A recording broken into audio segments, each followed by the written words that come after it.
Good morning, everybody. I hope you're well this morning, and I hope you had a wonderful weekend.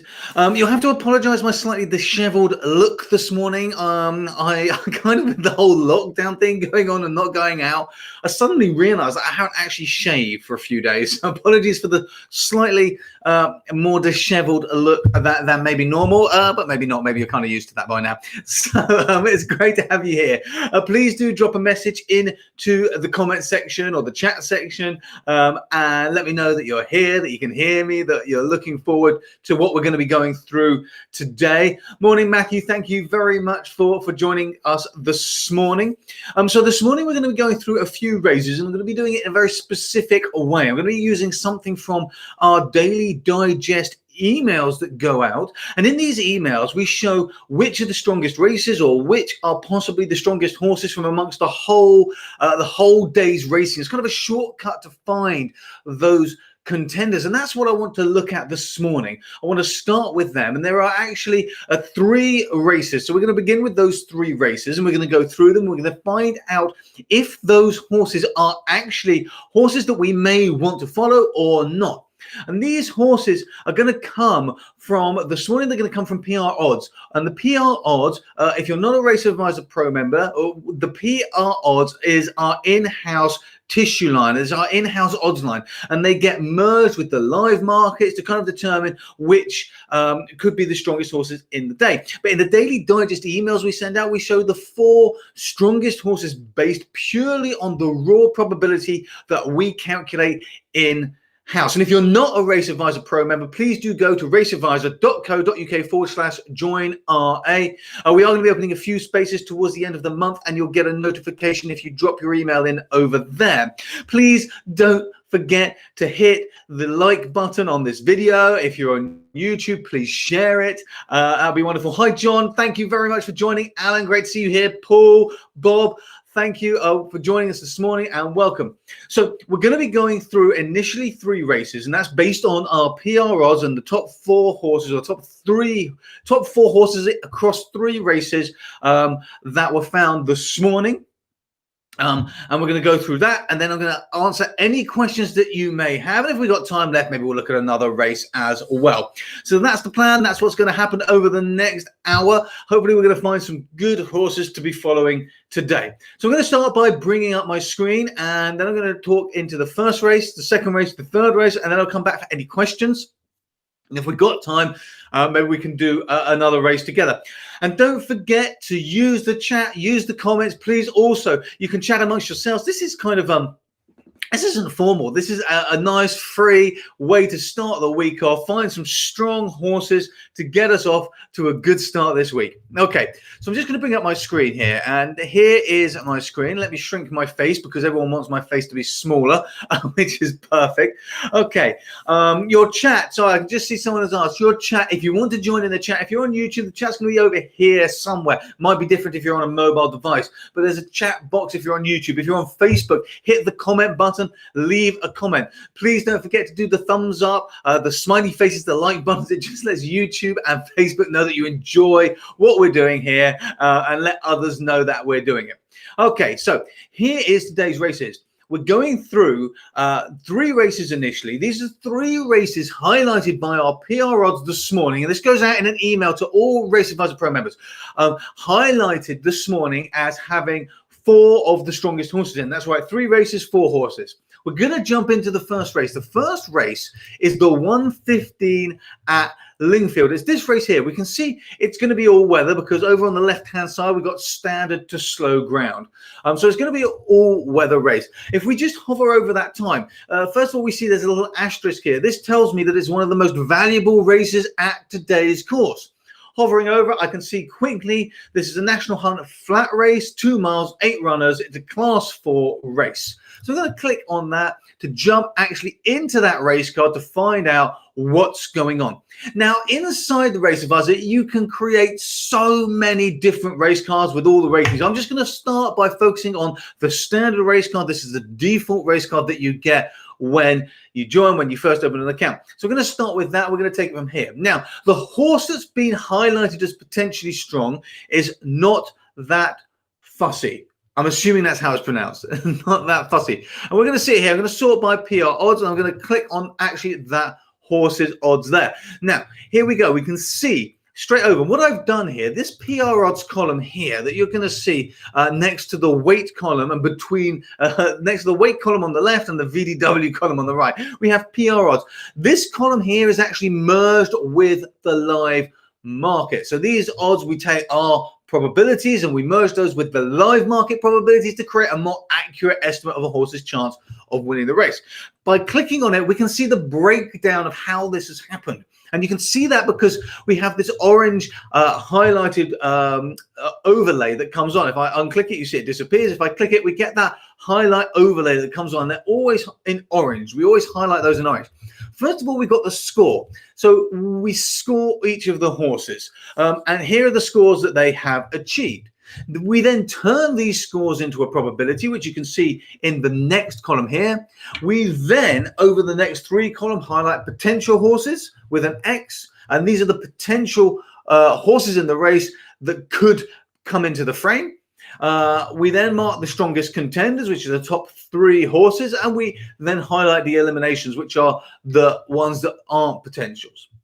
Next, we convert these probabilities into raw odds. And that's the last line. These are the raw odds that we've calculated for these horses based on our probabilities. And what you see over here in the left-hand column is our raw odds merged with the live market odds to create a more accurate probability for each of those horses. But what we can see here is that not that fussy. I'm going to call it not that fussy. I'm not 100% sure that's the right way to pronounce it, but that's what I'm going to go with. If I highlight not that fussy, you can see here, down in this contenders row, we can see the probability for this horse was given a 41.98% chance of winning the race. That's pretty high. The current live market actually has this horse odds on. So let's dig in and let's have a quick look to see if we think this horse is actually worthwhile following, bearing in mind that it's odds on. Okay, so I'm going to just come out of that there. I won't do that again in the next one. I just wanted to go through and explain exactly kind of how that worked and how that was there. Morning to everybody who has just joined in. Thank you so much for joining us. Thank you, Bob, Dave, David, Hugh, Jamie. Jamie, thank you very much. Now, someone's just said that they thought Lingfield was cancelled. We haven't had that notification yet, but you know what? Before I jump into this race, I'm just going to double check that. No, as far as I can see, there hasn't yet been a notification that Lingfield has been cancelled. So we'll keep going and we'll keep looking at this race. Thank you for bringing that up, Bob. Thank you. And Dave has just explained what they've done. So I just grabbed myself a sip there. Right. So we're going to jump in, not that fussy. Right. So let's see, do we like this horse? So I'm going to start, first of all, by looking at the 5, 2, 7, 8 and the top four horses. And I'm going to highlight all four horses here because we want to look at the comparable horses because we're not just looking for the winners, we're looking for the eliminations. So we want to actually eliminate horses, which I'm going to do now. Then we want to look for the potentials and then we come back to not that fussy because we know we're expecting this horse to be strong. The question is how strong is it in comparison to the other runners in the race? And that's the real question that we want the answer for. So first of all, down at the bottom here, you'll see what the Butler saw. Let me scroll up. What the Butler saw, current odds are far too high. So I'm going to hit the X button, remove that as an elimination straight away. Okay, so that just gets rid of the one. The next thing you'll notice here is actually these three horses that I just highlighted here. Number 2, number 3, number 4, and the 5, 2, 7, 8. They all have massively massive time frame since their last good race. So you can see Luck of the Draw, 348 days since his last good race. Esprit de Somoza, 437.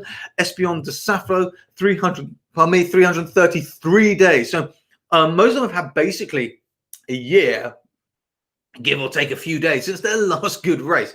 And that I'm not very keen on betting on horses that personally that haven't had a good race for such an extended period of time.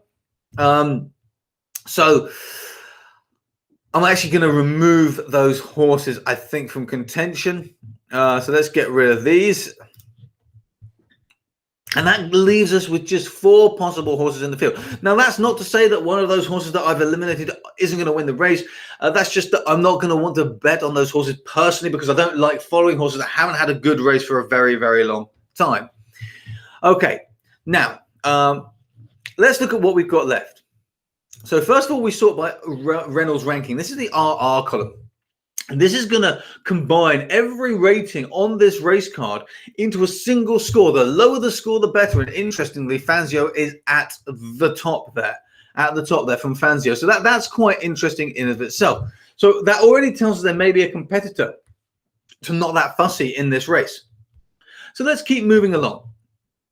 We know now they've all had decent days since last good race, and we know that Not That Fussy is the best for the 5278 CFR rating, and that is like a compiled rating. Tells us kind of an overview of the horse's performance. The top 4 win generally across all race conditions, 52 to 78% of the time, and then the variance is based on the race conditions, number of runners, etc. Now this race is 2 miles, so this speed rating here, best speed rating on today's race type or weather, I'm going to take, to be honest, with a bit of a pinch of salt. And we'll see that Not That Fussy is kind of in the middle. And that to be honest, is actually okay. Because A, this is a rating just for race type. And B, the ground is probably going to be slow. We haven't had the going change yet. You'll notice the going is still staying standard to slow, but we're now on a national hump flat. So I'm still waiting for that going change to come through. And that's something to keep an eye on. Now, good races in the last 10 is pretty even, 5 or 6 for all of them, not really much difference. And what I'm looking for here is break points. You may have heard me talk about break points before. Because what these are is we're looking for the jump in the horses. So in a rating, what we're seeing a kind of, let me try and find something here that's a really good, do you know what? The PR odds was a really good example. And you'll see now that this probability has changed. Why is the probability changed? Because I've actually eliminated horses. So we dynamically changed the probability of these horses. But let me just actually put them all back in so you can see its raw probability. Okay. I'll have to refresh the page to get it now. But this is what we're seeing here. This big change here. No, what has happened? Sorry, there we go. Okay, we've recalculated. Now they're back in. So you'll see here this big change, 41.98% down to 13. That's a massive jump. This is a big step. This is what I call a break in the ratings. It's this big jump from one rating down to the next rating. Okay, it's a very, very big jump, and that's what we are looking for in a race. And that's what we're looking for when we actually consider the horses. We're looking for this big step in the ratings, and that tells us which of the other horses are comparable. So if we look at, let's have a look at win history for the horse. So for example, we've got 0.1. So that's the equivalent of like a 10% down to 7, down to 5. And then there's another big jump. So we could say that we've got kind of from Fangio down to Fairway Freddy. We've got one big step from 0.1 to 0.07. Fairway Freddy and Not That Fussy are kind of in the same group. And then there's another big jump down to 0.01. So that puts these 3 horses up there again. Now, that's the second time we've had Fangio ahead of Not That Fussy. Remember that? That's the second time we've had Fangio ahead of Not That Fussy. Important to remember that. Okay, next we're going to look at QMPV. And again, we're going to see there isn't really much difference until we get to Not That Fussy. And then we got a big step down. So we got Fricker, Fairway Freddy up here. And then we got a jump from 9 to 6.3 on that score. So again, that puts Not That Fussy in the top 3 again. But notice every time we do this, Not That Fussy isn't at the top. It's just within the top few. Now, I'm going to scroll over to the PFP. And again, Not That Fussy is at the top here, quite significantly ahead of Fangio at 15.12. And then there's really not much of a gap. Fangio all the way down to Fricker down here, kind of all within that same kind of bracket, that same range, with maybe a point or so difference between them. And then there's a jump down to Fairway Freddy. So again, Fangio, Not That Fussy, kind of sitting near the top. So at the moment, I think that Fangio is possibly a competitor here. So what I'm going to run now is I'm just going to run a Monte Carlo simulation. I'm not going to change any of the defaults. I'm just going to run that simulation there. Okay. I'm going to have a quick sip while I do this. For confirmation, Lingfield has not been abandoned. Lingfield has not been abandoned, but it has been changed to a National Hunt flat. I can see people are discussing about whether Lingfield's been abandoned. It has not currently been abandoned. I'm going to go in and double check it again, because this is probably changing as we go. So let's have a quick look here. Okay, and for those of you who are on at the races, I can see a few people are on at the races. Just to confirm, I've just double checked on at the races as well, and they are also no longer showing Lingfield as abandoned. So just confirming that we were possibly ahead of at the races. What can I say? But at the races are no longer showing Lingfield as abandoned, but they are. Hang on, let me just open it here. They are showing change of races. So Lingfield is not currently abandoned. Okay, just wanted to confirm that. Right, morning to everybody who has just joined us. Sorry, Bruce, Paul, Mike, Jai, Jamie, Dave, Philippe. Thank you very much indeed for joining. Okay, that simulation is finished there. Now, I could kind of hold in there, but I'm going to exit from the simulator and then jump back in, because when I do that, I can actually sort the race card in order of horses. Don't forget to tell me who you think. Do you think Not That Fussy is worth odds on that it's currently at in this race? Drop that into the comments. Let me know while we continue to go through this race. Now, interestingly here, just from this Silks position, we can see Not That Fussy's at the top, Fairway Freddy, Fangio kind of next with Luck of the Draw, all kind of within. Again, if we're looking for those break points, we can see Not That Fussy is significantly over to the right comparative to Fairway Freddy, Fangio, Luck of the Draw, and then the next one, Fricker, kind of is a bit further into the left, hasn't performed quite so well. And we can see this nice journey here. So Not That Fussy is there. The simulator has given Not That Fussy a 50, well, just under a 16% chance, and all of the rest are kind of sitting around 12.5% to 13%. When I say all of the rest, I mean the next three: Fairway Freddy, Fangio, Luck of the Draw. That's purely based on this simulation, which is purely based on the ratings that we currently have open. If we put a different race card up, we may see a slightly different picture. But that's what we're seeing here, and that falls in line with everything that we are kind of thinking at the moment as well. So next thing I'm going to do is I'm going to jump in, but I'm still thinking that possibly Not That Fussy isn't the best bet to have in this race. But let's jump in, have a quick look at the form. Okay. So here's Not That Fussy. We're looking for a two. Oh, I'm sorry, I didn't look at the prize money. Just over $3,000. So 2 miles, National Hunt flat. Okay, just over $3,000. So the last couple of races, it was beaten pretty badly, but these were kind of 13K, 32K, both of a similar distance. Okay, coming down here, we got some 2 mile 4, 2 mile 2 furlongs. Those are too far. Coming down here, we got some chase races, and we haven't actually really got any. Okay, we haven't got any flat races at all. So let's go with the chase races here, and let's go for the soft ground, just to give us some idea. Beaten 24 lengths over 2 miles. Made a mistake jumping, okay, but was outpaced after 4 out and then weakened on the straight home. Comparing that to 2 mile 4 furlongs, got held up, pushed out over last. So the question we now have to ask ourselves is, does this horse prefer slightly longer distances? Coming down 1 mile 7 furlong, beaten 4 lengths again. Not fluent. Obviously, this was jumping too.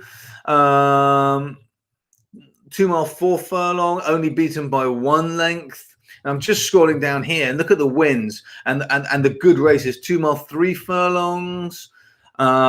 Keep coming down here. The win, 2 mile win back here. Hurdle 5K race, travel very well. So what we're starting to see here is that over the jumps, this horse possibly prefers slightly longer races, but it can compete over the shorter distances, but these are both on good ground. If we get to soft ground, 6.5 lengths, 24 lengths, 24 lengths, beaten 1 length here, but longer distance. 8 lengths, 9 lengths. So the ground is possibly an issue here, and there's a bit of a question mark. The horse obviously can perform well, but it definitely places. That's something else that we're seeing. But is it worth odds on? I'm not sure. Let's jump to Fangio and see what's going on in Fangio here. Okay, Fangio.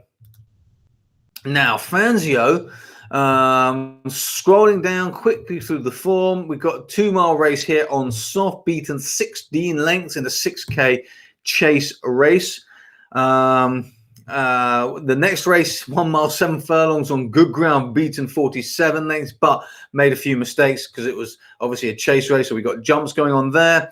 This horse weakened. Again, we got a win. Looking at the wins, 2 mile 4 furlongs, good to soft, 2 mile 3 furlongs, half a length here. So the good races, 2 mile 2 furlongs, good to soft. Heavy ground here, beaten 9.5 lengths, but did come second tired. So we have an indication that the ground is obviously, first of all, the ground is obviously not 100% accurate. So we got a possible issue over the ground. We may need to keep an eye on this as we get closer to the race to see what actually happens.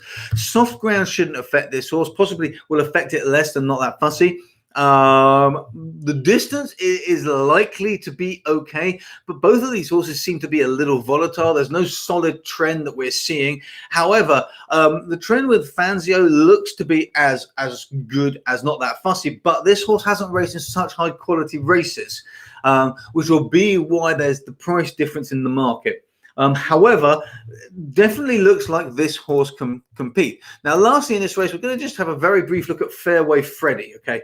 And then we're going to make a decision on how we might want to structure the bet. We're going to jump into the market to see what's going on over there. Now, Fairway Freddy, again, lower class racing, but beaten 35 lengths on soft ground, 2 miles here, beaten 13 lengths, beaten 8 lengths. One back here, but that was back in November 2018. Its only other win since then has been over at Kempton in a chase race at 4K on good ground, and even there the horse wasn't fluent. So I'm going to stay away from this horse. So let's come back to the race card now. And for me, it's probably going to be between Not That Fussy and Fangio, based on what we've seen here. But we want to jump over to Betfair and see what the market is showing us there too. And then we can make a decision on how we want to bet. Okay, so let me just bring in Betfair. Okay, now what's the best way to organize this so you can see it? Definitely not where my face is biggest. Sorry, bear with me. They've changed the settings on the software that I use to do these live streams, and I'm now not sure what the best layout actually is.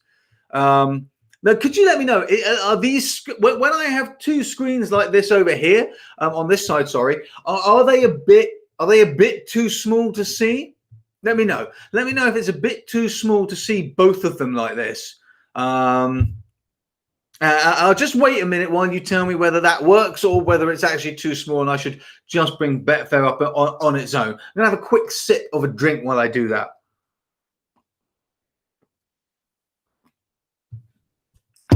Okay. I know there's a short delay on this coming through, so I'm waiting for you to let me know. It's too small. Okay, Bruce. Okay, fine. Thank you. It's too small. Let me hide one of them and come back to this. Fine. Thank you for letting me know. Much appreciated, Bruce. Okay, so here we go. Let's jump into Betfair. Not the 12.15. That would be the wrong race. Let's come to the 1.15 here. We can see Not That Fussy is now 1.94. Fangio is now 4.1. Not That Fussy for me is definitely too short at 1.94. Possibly is going to be the one to beat, but Fangio has a lot going for it at significantly better odds. Looking in the place market, someone was asking me the other day, so I'll look at this here. Now, each way, just look at this. Each way, let's see how this plays out. Each way, Not That Fussy, obviously 1.91 at the moment. There's very little matched in this market, I should say. There's only £198, but bear with me. This is paying a fifth of the odds, okay? So 1.91. So your place portion for 3 places here means you're going to get 1.18 on Not That Fussy, okay? 1.18. Now let's just jump over to here, and Not That Fussy currently in the place market is 1.15. So you're going to be better off backing it. If you wanted to do an each way, you're going to be better off backing it in the each way market. However, Fangio is only 3.8 currently in this each way market at a fifth of the odds, which means for 3 places it's paying out 1.56. So again, at the moment, if you were to place your bet now and you wanted an each way bet, you're going to be better backing Fangio in the each way market. Now, what's interesting about this is usually the closer you get to off time and the more efficient that each way market becomes, the place odds are actually lower in the each way market than the place market, and you're most often better off betting a horse if you want to bet it each way in the win and place market as opposed to the each way market. However, for the few seconds it takes to do that calculation to see where the place odds are best, I would suggest you do it, because it's an advantage to you if you want to place an each way bet. Now, again, these markets aren't that formed because we're quite early in the morning, but let's see what we've got here. 1.15 on Not That Fussy to place is definitely too short. And to be honest, Fangio at 1.42 to place is pretty short, I would say as well. In the 2 place market, Fangio's 1.95. And again, that's a little bit short. In the 4 place market, 1.19. And without favorite, nothing has yet been matched, but Fangio is sitting at 1.85. And if you think about that, 1.85 without the favorite, I know nothing's been matched yet, so that will change. But that makes odds of 4.1 pretty good, to be honest. So how do we want to bet this horse? Now, I would normally say I would want to do an 80-20 bet on Fangio, but I just feel that 1.42 is too short. So I could do a 2 place 80-20 bet on this horse at 1.95. Although I would rather go, because there is some variance and there's some variation, I would much rather go with the 3 place market here. So what I would actually do for this is I would probably personally be looking at Fangio as an 80-20 bet. However, I think this market needs to be a bit better formed, because I think these odds are a bit low and I would like to be high. So I would normally just watch that. The other alternative is to Dutch these 2 here. I mean, if you put a stake of £25 in, for argument's sake, you can see you'd walk away with an £8 return, which is about 30% profit, roughly speaking, which isn't too bad. But of course, a lot of that's going on Not That Fast. So I would actually, usually what I would suggest is I would wait for Fangio, and I would then place that bet later in the day. And what I would do is I would be doing an 80-20. So if you're doing a £25 bet, that's going to be something like £20, £20 on Fangio for the place market. And if you can see, that's going to make an £8.60 or an £8.43 after commission profit. And on the win market, putting the £5 there, which would give us a £16 profit. And so what happens then is that if the place portion wins, we actually walk away with a small profit of maybe 10%. Or 10 or 15% on our bet. And obviously, if the horse wins, we walk away with a great profit of around about 80%, 90% of our stake. So that's how I would normally do it. So what I'm actually going to do now is I'm going to place the win portion of that bet here. And I'm going to hold on the place portion because I'm sure I can actually get better odds than this. I'm hoping I can get better odds later. So I'm going to keep an eye on this place portion of the market. Okay, let me just come in here and see what we've got there. Okay, so let me know how you would bet on this race. And we're going to move on to the second race out of the 3 that we're looking at today. We're going to move on to the second race. But for me, that race was Not That Fussy. And Fangio were the strongest contenders, but actually, despite Not That Fussy being the original horse that was highlighted for us, I decided to go with Fangio personally because I felt that the odds were better, the structure was better, and the horse still had a good chance of winning the race. Okay, now I'm going to move over to the next race. So let me bring up the next race. Okay. So the next race that we're going to look at is at Ire. So let's come back to the dashboard. We're going to look at the 125 at Ire. And we can see here it's on heavy ground, novice chase, 2-mile race. Okay, class 4. Now, I'm not a fan of novice chase races, but we're using the PR odds. And oh, look at that. Oh, do you know, I actually saw this race earlier. This is a 2-horse race. So this is going to be quite interesting because what we've been flagged here is that this 2-horse race has 2 of the strongest horses racing today. And that's partly because there's only 2 horses in the race. So should we see if we can decide who we think might actually win in this race? This is quite an interesting race, these kinds of races. So let's have a look at this 2-horse race. So do you know what? The first thing I'm going to do is I'm going to run a number of Monte Carlo simulations, because a Monte Carlo simulation works by pairing horses together. So we take, say, one rating. Let's say we take a speed rating. And what we do is we say, well, this speed rating that each horse has is our best estimate for the horse. However, there's a bit of variance there. So it could be a bit higher, it could be a bit lower. And when we run a Monte Carlo simulation, what we do is we take the highest point we think it could be with say, 95% confidence, and the lowest point we think that rating could be with, say, 95% confidence. And within that range, we randomly select a rating for each horse. And sometimes one horse in the pair will be higher, and sometimes the other horse in the pair will be higher.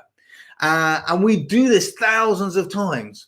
And at the end of it, that shows us the probability of which horse is going to be higher the majority of the time. So I hope that makes sense. Now, I might even be able to show you exactly what I mean by that by looking on this speed graph. So hang on, let me bring up a speed graph here. I'm trying to find a good example where I can show this.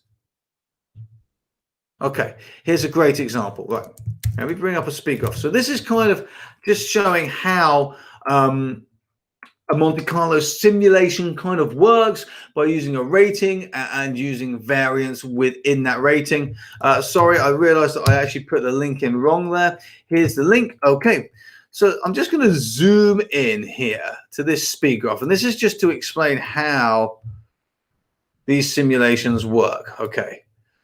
So you can see here we've got 3 speed figures, and we've got a lower confidence line and an upper confidence line for each.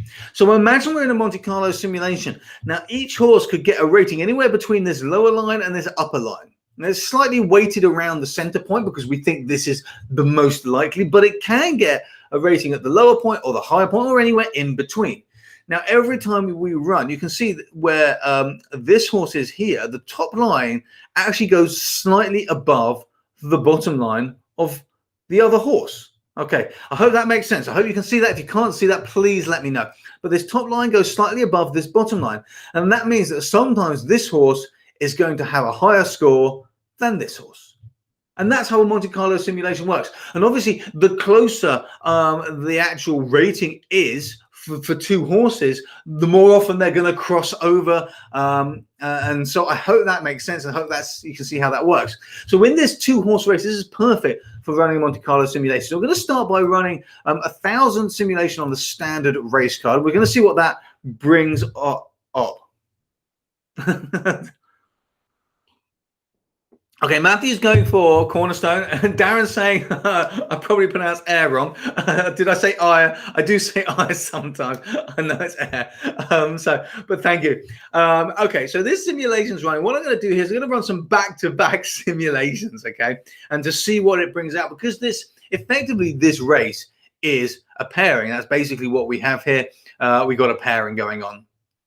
So, right, this simulation is going to be finished in a second, but we can already see that Cornerstone Lad is going to be way ahead. It looks like it's going to be winning about 52% of the time, 27% of the time for the other horse. Let's see what's going on here. Okay, so we've given this horse odds of 1.54 on this simulation. Okay, which means that it's showing value at the moment. This is just based on a single simulation. So let's just pop up that screen again so we can see. We can see here that this green line 1.25 indicates that based on this simulation, based on current live market, we've got actually an advantage in the market. And this is just one race card, one simulation. So let's open another race card. I've got my overview race card here, which has more ratings on it. And let's run this simulation again. Same thing, different ratings. Let's see what it pulls out this time. Is it going to say Cornerstone Lad again or not?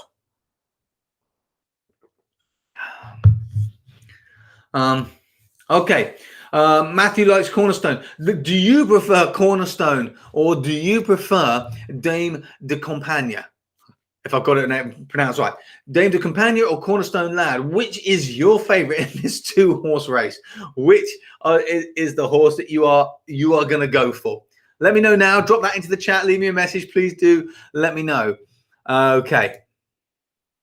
Right, so that's coming in. Now, you see, this is quite interesting because you're going to see this time with different ratings, it's flipped around a little bit.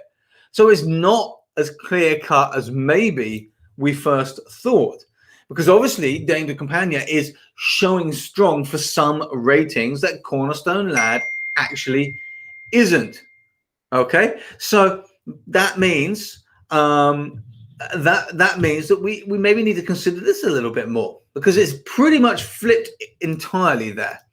Okay, so what are we going to do? How are we going to do this? We could open another race card, or we could make one just for this race. So why don't we make one? Why don't we make one just for this race? Okay, so I'm going to do that really, really fast. I'm going to keep the race open so we don't lose it. And let me just find the settings page so I can. Here we go. Right, I'm going to come over to the settings page. I'm actually going to make a race card just for this race. Now, let's do that. Okay, so let's make a race card for 1325. So the ground is it's a chase race and the ground is heavy. So let's put risk of falling in here. Let's put the PFP. And let's also put PFP upper confidence, low. Oh, sorry, not that one. Upper confidence and lower confidence. And now I also want the last 4 PFP ratings as well. This is a novice race too. Ground is heavy. It's 2 miles long. So let's put in.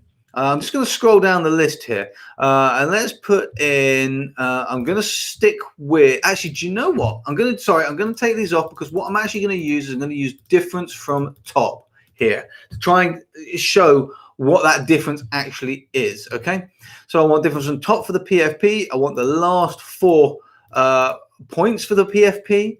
I want upper and lower confidence levels for the PFP. And I'm going to take that filter out now.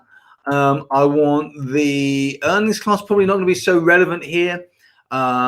Speed class for the last good race will do. We want that as well. Now, we want some average competitive class.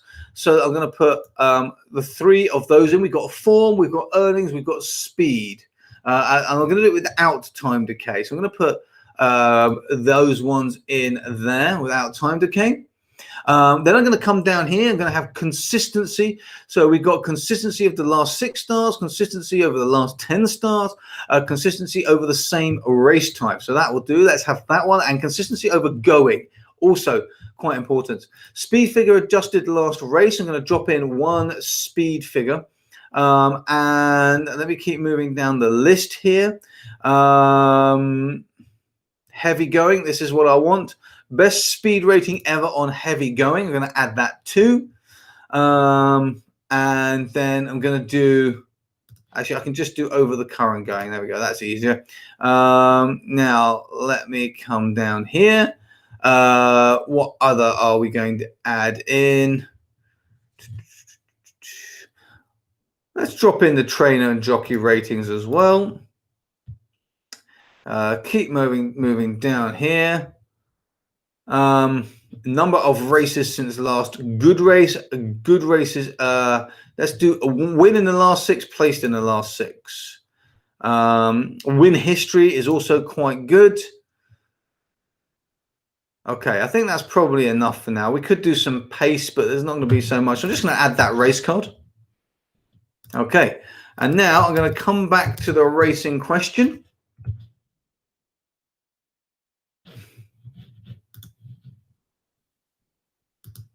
Okay, here we go. Back on the racing question. Now I'm going to select that race card that we just made specifically to run a Monte Carlo simulation here. And let's see what we have. Now, interestingly, we got some differences of opinion here. We got Hugh, who likes Dame de Campagna, Alan Cornerstone Lad, Sam Cornerstone Lad. Lawrence is on Dame de Campagna because you think Nicky Henderson's not going to travel his horse that far to get it beaten. And I think this is going to be closer than possibly expected. So look at this. Now this is starting to be kind of this is actually, we've made this card specifically for this race, and it looks like it's going to have them pretty much at even, which is kind of interesting here because that's essentially kind of what we were getting. We changed the race cards around originally and ran this simulation. We thought, well, they're kind of very close, and this has basically put them in a dead heat. So,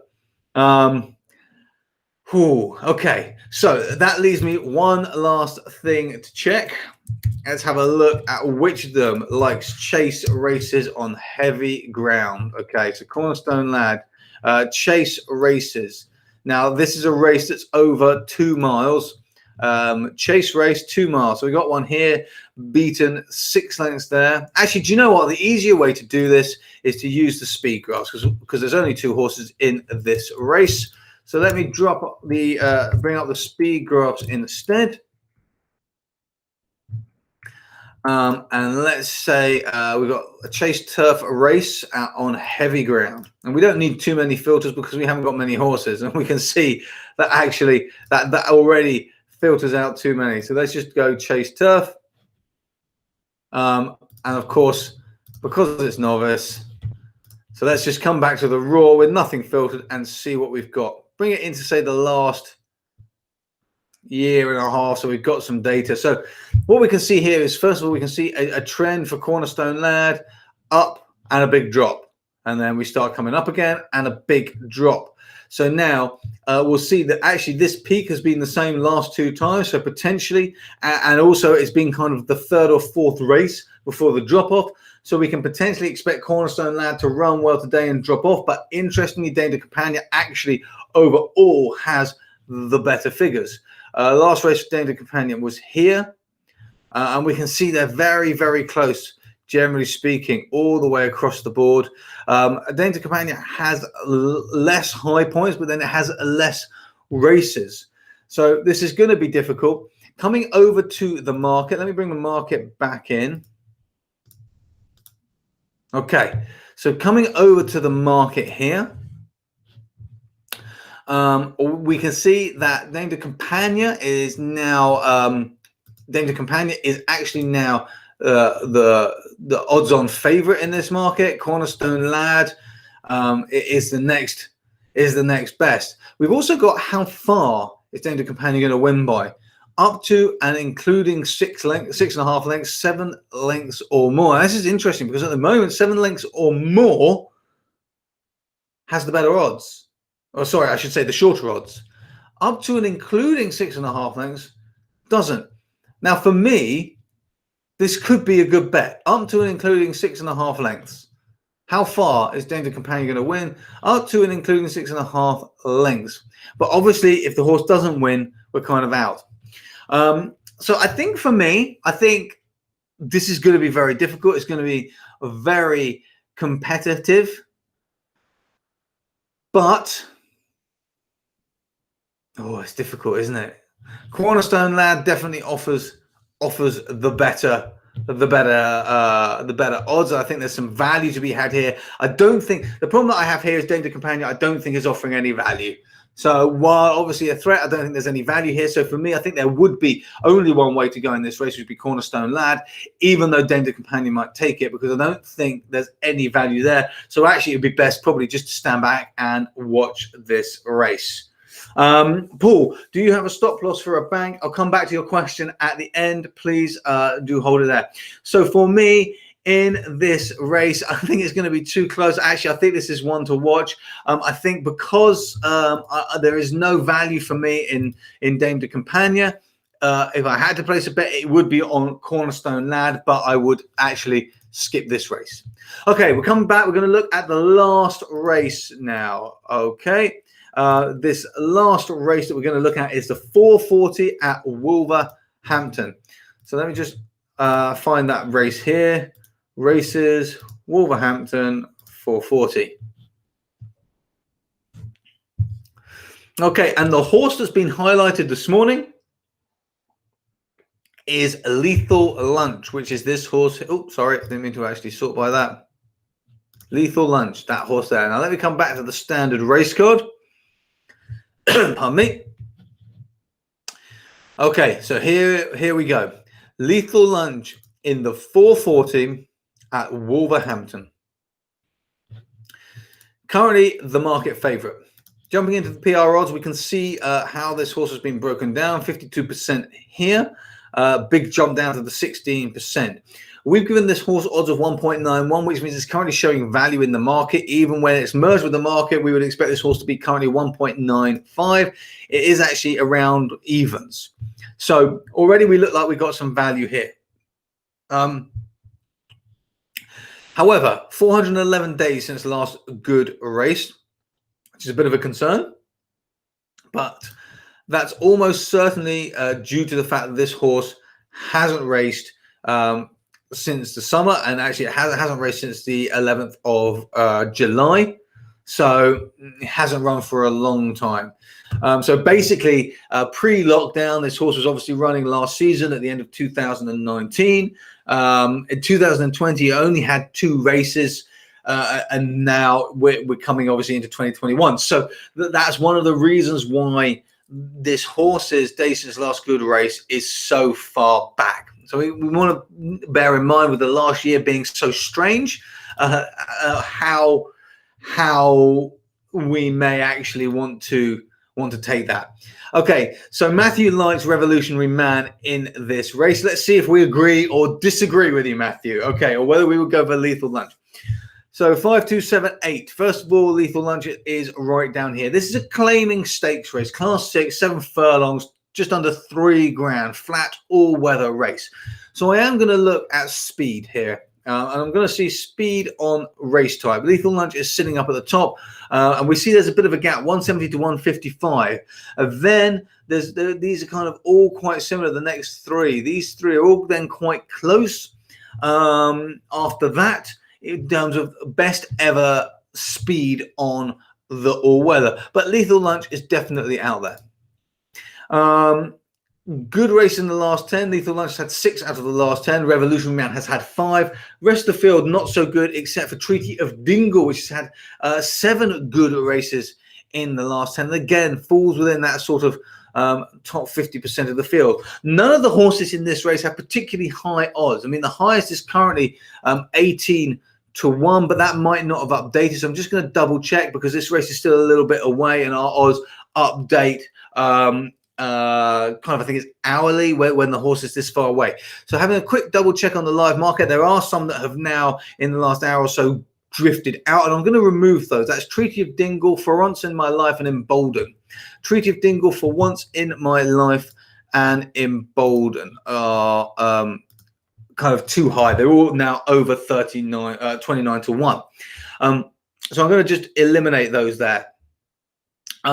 Now, quick sip. So that slims down the field a little bit for us, which is quite useful. And what we're going to look at next is the PFP. So again, Lethal Lunch kind of 15-12, 15-15, but Dancing Rave 15:28. However, there is a flag showing here for this horse, and that is that its average competitive class, this one here, is significantly lower. And it's the average competitive class for the PFP rating. So that means we take this rating and we work out a class level for the race based on it. Then we work out what level this horse is being competitive in, and it's being competitive in a much lower class level than we're expecting the other horses to be in this race.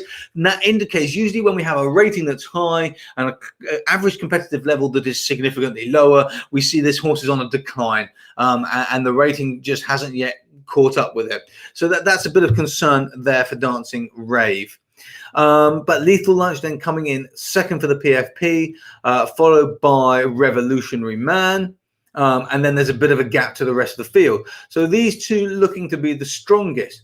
Again, we notice the average competitive field for Lethal Lunch is significantly higher. Now I'm just going to change to a different race card here as well to have a look at that.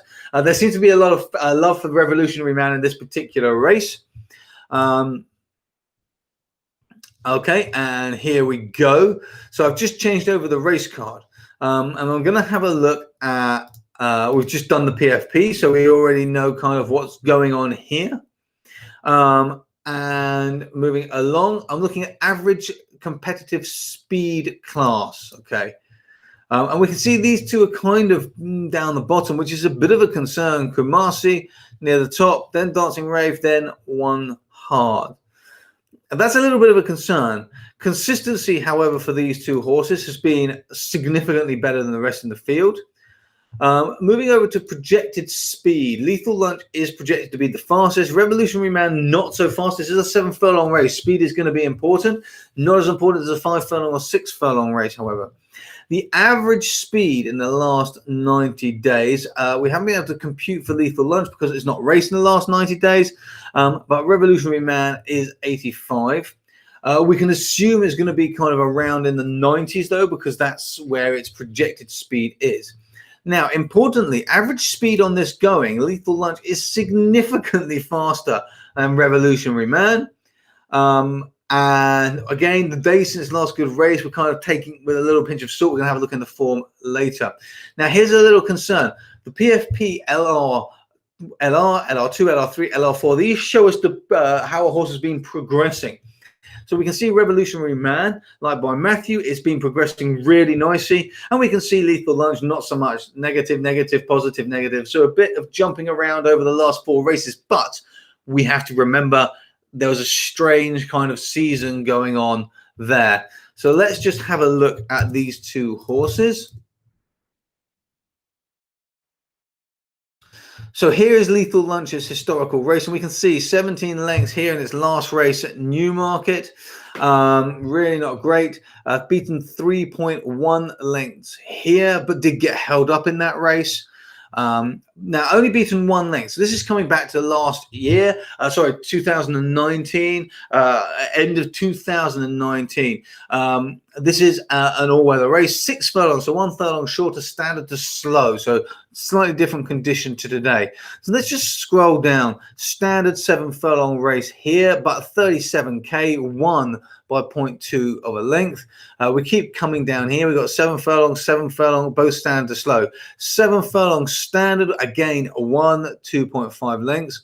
We keep moving down. Those are the only standard races. So let's now have a look at Revolutionary Man. Definitely this horse is going to be competitive. Lethal Lunch is going to be competitive. It's going to have a chance of winning this race. Jumping down here, 7 furlong race, standard, all-weather 3, beaten 1 length, but a really low-class race here. Coming down, Lingfield, 7 furlongs, that's good to firm. Have we got any more standard? We've got a 6 furlong standard, 7 furlong standard back in 2018, beaten by 1.25 lengths. So we're seeing here both of the horses can compete. Both of the horses have the potential. So how do we make that final decision? Well, I'm going to do one last thing, and that is I'm going to look at the speed graphs for this race so we can try and get a visual on what's actually going on. I'm going to put a dynamic filter in for flat or weather, and I'm going to put it in for standard ground, and I'm just going to filter by that.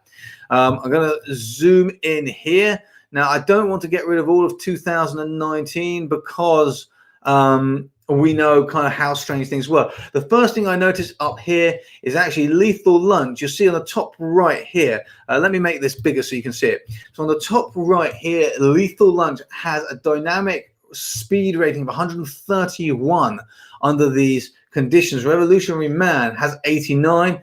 One Heart actually pretty good as well. So that's something that just stands out. It looks good here. Looking at the actual kind of where horses are, we can see this green chart here. In fact, let me get rid of some of these so we can see it maybe a bit easier. Okay, so we've got, these are the two horses. So we can see one, sorry, it wasn't One Heart we wanted Revolutionary Man, but I'm going to keep One Heart in as well. So we can see that the kind of Revolutionary Man is okay, but the general trend isn't great. There's been one pickup here. Lethal Lunch was doing pretty well over these conditions, and we come all the way back, we can see that. One Heart actually okay as well, but again, one pickup here, and we wonder whether actually the other level is kind of more at this point. So based on that speed graph, for me, probably Lethal Lunch is going to be the one for me. And I'm going to jump in now to the market. If you've got any questions, please drop them in. I can see Paul, I can see your question. Humphrey, I can see your question. I will come back to both of those questions in a minute as well. I'm just going to jump over to the market very quickly so we can see what's happening here. So Lethal Lunch is now odds of 2, Revolutionary Man 6.4, One Heart 5.8, who we just picked up there on those speed graphs. So for me, Lethal Lunch is probably going to be the one to beat in this race. But let's have a look at some of the other markets while we're here. 1.2 in the place market is too short for me. One Heart 1.75, Revolutionary Man 1.87, probably both okay. In the 2 place market, One Heart, Revolutionary Man, pretty good. But actually Lethal Lunch at 1.35, really not great. I'd rather go for the normal place market at 1.2.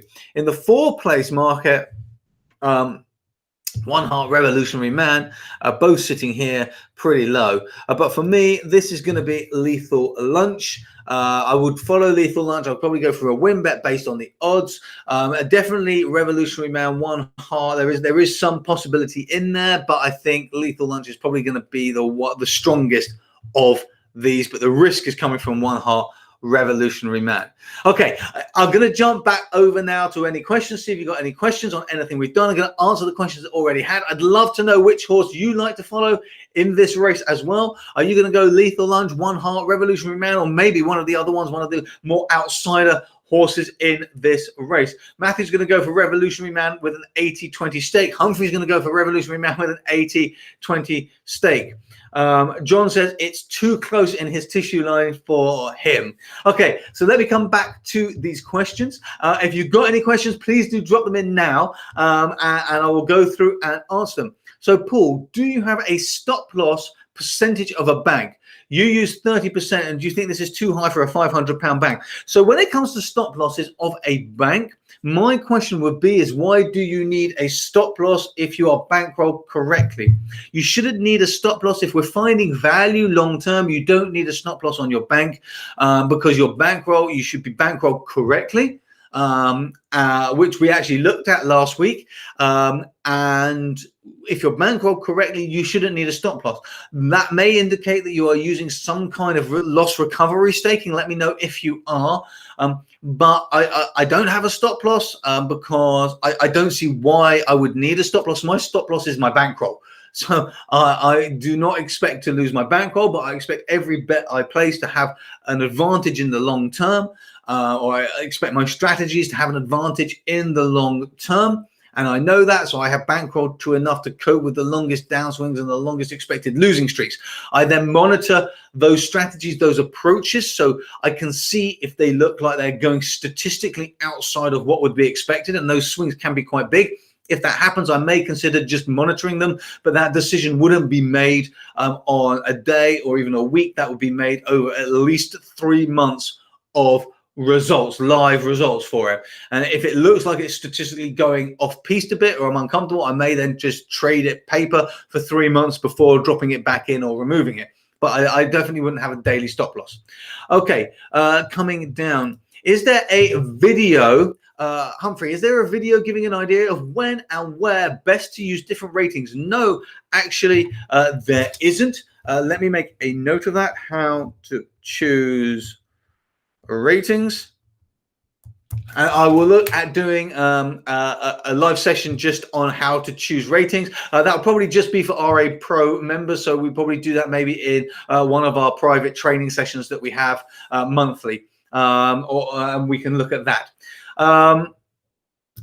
Wonderful. Coming on down.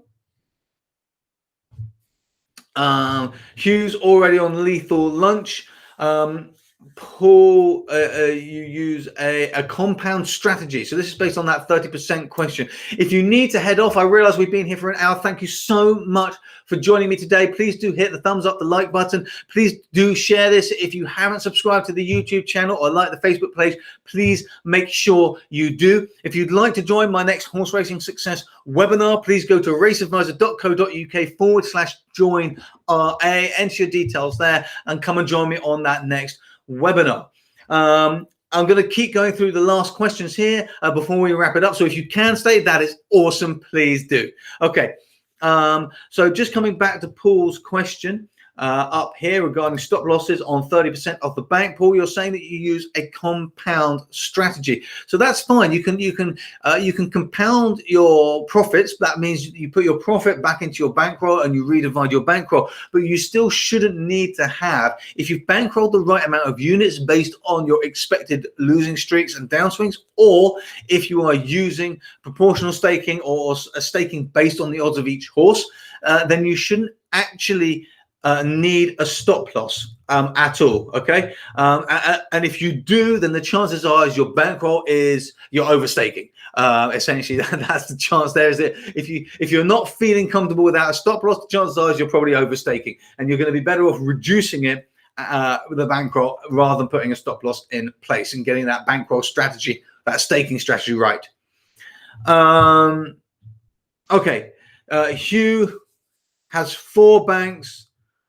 So Hugh is saying that what he does, Paul, Hugh has 4 banks, and if he loses 65% of his active bank, he then redivides his big bank by 4 and spreads it out. That's another way of managing it as well. That wouldn't be my approach personally, but we're all different. So that's another way that you could possibly look at for staking as well. Thank you very much, Hugh, for that suggestion. Okay, there are no more questions that have come in, and we've run for the hour. So I'm going to say thank you so much for joining me. Again, I hope this has been, if you would like me to see, if you'd like, I know I've been doing these live sessions more regularly since lockdown. If you would like to see me continue to do more of them, please let me know. Please drop a comment, let me know. If you would like to see me continue to do more of them, please do let me know. We have been doing a live race analysis on a Monday, but next week we'll probably look at something a little bit different, possibly a strategy or an approach like that instead. So thank you very much for joining me. Have a wonderful week. I hope you had a good time this morning, and I will look forward to seeing you in the next live session that we run. Take care, have a great week, and I'll speak to you soon.